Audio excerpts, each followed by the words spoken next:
Shalom saudara terkasih dalam Tuhan, apa kabar? Dan saya percaya semua dalam keadaan baik.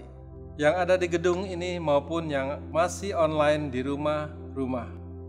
Tema Natal kita pada tahun ini adalah Immanuel, artinya Allah menyertai kita.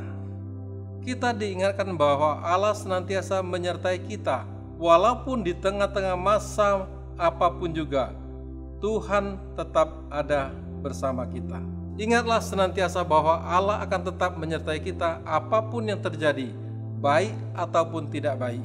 Tema Natal tahun ini, Immanuel, Allah menyertai kita, berbicara tentang kasih Allah yang luar biasa bagi kehidupan kita. Karena begitu besar kasih Allah akan dunia ini, sehingga Ia telah mengaruniakan anaknya yang tunggal, supaya setiap orang yang percaya kepadanya tidak binasa, melainkan beroleh hidup yang kekal. Tujuan Tuhan Yesus harus lahir ke dunia ini adalah untuk menyelamatkan setiap umat manusia yang ada di dunia ini. Sebab semua orang telah berbuat dosa dan telah kehilangan kemuliaan Allah. Roma 3 ayat 23. Upah dosa adalah maut. Roma 6 ayat 23. Dan tempatnya di neraka, tempat yang sangat mengerikan, tertulis di Matius 13:42. Bagaimanakah caranya Tuhan selamatkan kita? Kita perlu membacanya.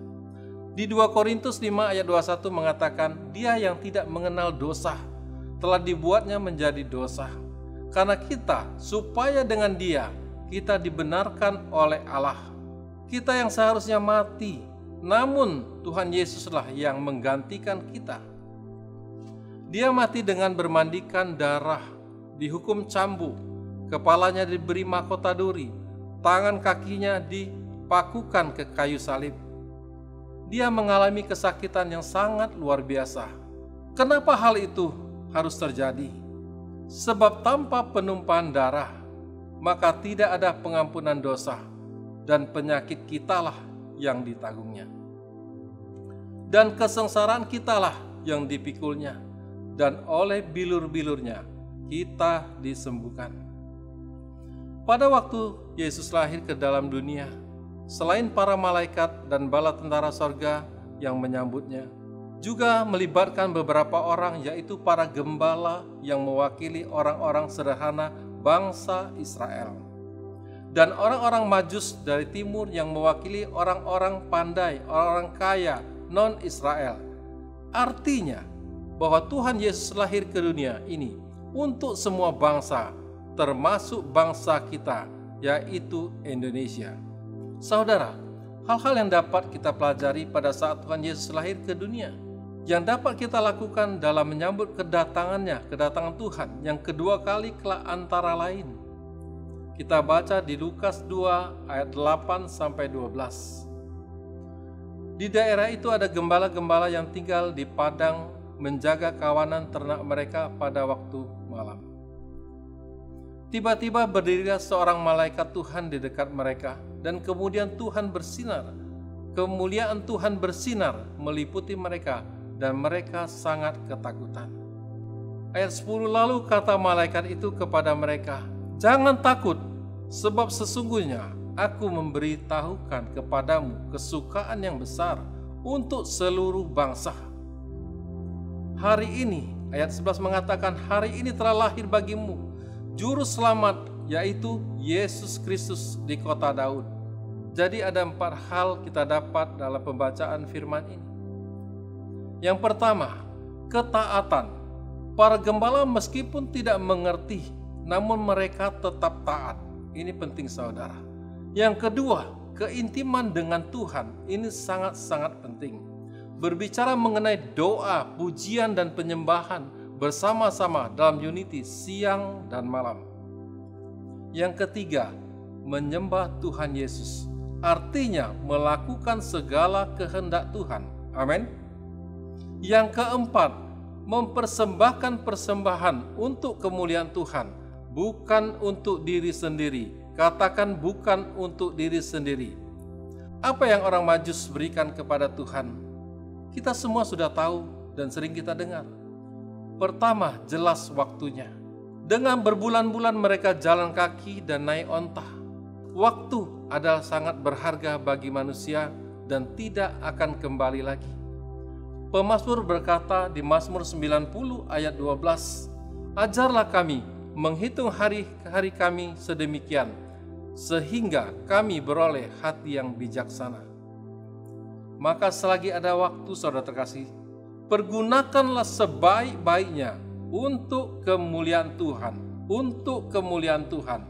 Sedangkan harta di bumi masih bisa kita cari. Itu juga kita masih diberi waktu untuk mencari harta di bumi. Orang Majus memberikan emas, kemenyan, dan mur, dan satu pertama adalah waktunya. Emas berbicara mengenai kekudusan kehidupan, kemurnian, kekayaan, kesuksesan, kekuasaan, suatu yang mahal harganya. Kemenyan berbicara mengenai korban, yaitu Roma 12 ayat 1 yang sering kita baca dan ditampilkan dalam beberapa bulan ini. Persembahan yang menyenangkan hati Tuhan, yaitu melakukan kehendak Tuhan, menyerahkan seluruh kehidupan kita kepada Tuhan. Sesudah itu mur berbicara mengenai pengurapan yang diberikan oleh Tuhan, bukan untuk diri sendiri. Sekali lagi, bukan untuk diri sendiri, ketenaran atau mencari uang, melainkan untuk kemuliaan Tuhan. Berbicara mengenai ketaatan, hal ini sangat penting dalam menyambut kedatangan Tuhan Yesus yang kedua kali, supaya kita terangkat masuk ke dalam sorga. Katakan dalam sorga. Pesan Tuhan Yesus kepada 7 sidang jemaat Allah ini perlu kita ingat. Pada waktu itu, Wahyu 2 dan 3, yang juga kepada kita, gereja Tuhan masa kini, kepada kita masa kini, selalu diakhiri dengan kata-kata, "Siapa bertelinga, hendaklah ia mendengarkan apa yang dikatakan Roh kepada jemaat-jemaat." Saya ulang, siapa bertelinga, hendaklah ia mendengarkan apa yang dikatakan Roh kepada jemaat-jemaat. Dan barang siapa menang akan masuk sorga, saudara. Kita harus menjadi pemenang dan mendapatkan mahkota dengan melakukan apa yang dikatakan Roh kepada jemaat-jemaat. Mencari perkara-perkara yang di atas. Pikirkanlah perkara-perkara yang di atas, bukan yang di bumi. Tertulis di Kolose 3 ayat 1 dan 2.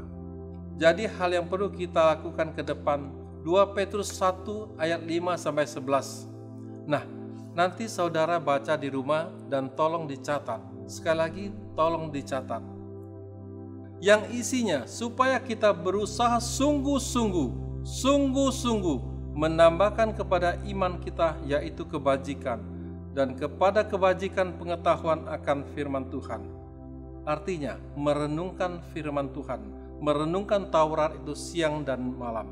Dan kepada pengetahuan, penguasaan diri, kepada penguasaan diri, ketekunan, kepada ketekunan, kesalehan, dan kepada kesalehan, kasih akan saudara-saudara seiman. Dan kepada kasih akan saudara-saudara, kasih akan semua orang. Jika kita melakukan ini dengan sungguh-sungguh, saudara, maka pengenalan kita akan Tuhan akan semakin bertambah dan hidup kita tidak akan tersandung. Dan masuk ke sorga dan mempunyai hak penuh, yaitu mendapatkan mahkota. 2 Petrus 3 ayat 10 dan 14. Ayat 10, "Tetapi hari Tuhan akan tiba seperti pencuri. Pada hari itu langit akan lenyap dengan gemuruh yang dahsyat, dan unsur-unsur dunia akan hangus dalam nyala api, dan bumi dan segala yang ada di atasnya akan hilang lenyap." Ayat 11, "Jika segala sesuatu ini akan hancur secara demikian, betapa suci dan salehnya kamu harus hidup." Kita harus hidup. Yang ayat 12, "Yaitu kamu yang menantikan dan mempercepat kedatangan hari Allah. Pada hari itu langit akan binasa dalam api, dan unsur-unsur dunia akan hancur karena nyala." Ayat 13, "Tetapi sesuai dengan janjinya, kita menantikan langit yang baru dan bumi yang baru, di mana terdapat kebenaran."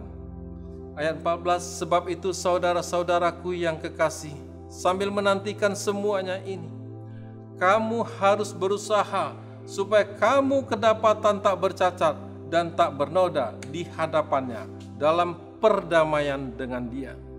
Betapa suci dan salehnya kita harus hidup, harus berusaha sungguh-sungguh supaya kita kedapatan tidak bercacat dan tak bernoda di hadapannya sewaktu Tuhan Yesus datang. Sebentar lagi saudara terkasih dalam Tuhan, kita akan meninggalkan tahun 2021 dengan tema integritas. Tetapi saudara, di tahun kedepannya terus kita masuk dan kita tidak akan meninggalkan integritas hidup kita sebagai orang-orang Kristen sampai Tuhan Yesus datang kedua kali. Dan untuk itu kita akan masuk ke tahun 2022, yaitu tahun paradigma yang baru. Kita beri kemuliaan pada Tuhan. Pesan Tuhan, kita harus mempersiapkan prajurit Tuhan yang gagah perkasa sesuai dengan DNA kita, yaitu menjadi prajurit-prajurit Tuhan yang gagah perkasa. Kita harus keluar untuk menyelesaikan amanat agung Tuhan Yesus. Pengertian bagaimana mempersiapkan prajurit Tuhan yang gagah perkasa diberikan Tuhan dalam kitab Yehezkiel 37 ayat 1-10. Ini juga saudara silakan catat. Saya tunggu saudara mencatat. Dan nanti tolong baca di rumah berulang-ulang. Katakan berulang-ulang. Mengenai tulang-tulang kering, berbicara bangsa Israel. Dan sekarang yang dimaksud adalah gereja-gereja Tuhan saat sekarang yang mengalami kekeringan. Dan kita diperintahkan untuk bernubuat kepada mereka. Sama seperti yang diperintahkan kepada Yehezkiel. Minta Roh Kudus turun supaya urat, daging, dan kulit itu tumbuh. Urat, daging, dan kulit berbicara mengenai pelayanan-pelayanan dalam gereja. Kita semua adalah gereja Tuhan.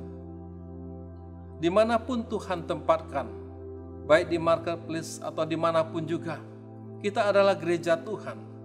Dan apapun tugas dari Tuhan, itu adalah tugas kita semua. Tuhan sedang mengingatkan mengenai pelayanan-pelayanan di gereja untuk ditumbuhkan terlebih dahulu sebagai persiapan untuk pencurahan Roh Kudus yang dahsyat di era Pentakosta ketiga ini. Jadi semua bidang harus ditingkatkan di gereja dan persiapkan untuk kita masuk ke tahun paradigma yang baru ini. Yang pertama tentang penginjilan. Puji Tuhan kita terus bergerak ke cabang dan ranting dan pos PI. Dan dalam waktu dekat kita akan buka 3 gereja yang baru, yaitu di Tugu Mulyo, itu di Lubuk Linggau masuk ke dalam. Sesudah itu Kabupaten Lebong, kabupaten yang belum ada GBI-nya. Dan Air Nipis, yaitu di Kabupaten Mana. Dan satu lagi, di SP3 kita juga sudah membuat rumah singgah untuk suku anak dalam. Sehingga suku anak dalam tidak menjadi suku anak dalam lagi, tetapi mereka menjadi keluar menjadi orang-orang yang dipakai Tuhan secara luar biasa. Kedua, pengajaran terus ditingkatkan. Penggembalaan terus diperbaiki. Persekutuan sudah cukup padat. Kita lihat sudah semakin hari semakin luar biasa. Peribadahan terus membaik sehingga jemaat-jemaat bertambah secara onsite di ibadah onsite. Yang keenam, pelayanan yang disebut diakonia. Nah, yang ini untuk event Natal kita akan bergerak dan sudah bergerak ke panti asuhan, ke masyarakat, ke jemaat kul yang membutuhkan. Perhatikan, ke jemaat kul yang membutuhkan.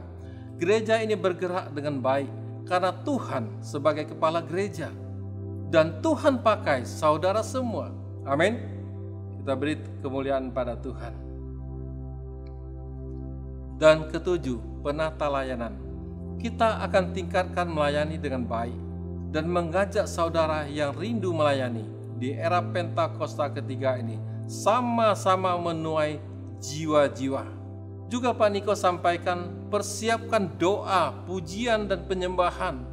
Doa pagi contohnya, doa fajar, menara doa, kul dan kom, pemuritan, dan lain-lain yang sudah dilakukan di gereja agar terus bertumbuh dan berkembang.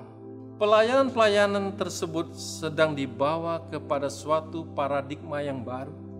Persiapkan dan tanya kepada Tuhan, apa yang harus dilakukan agar tubuh adalah gereja terbentuk dan siap menerima Roh Kudus yang dahsyat.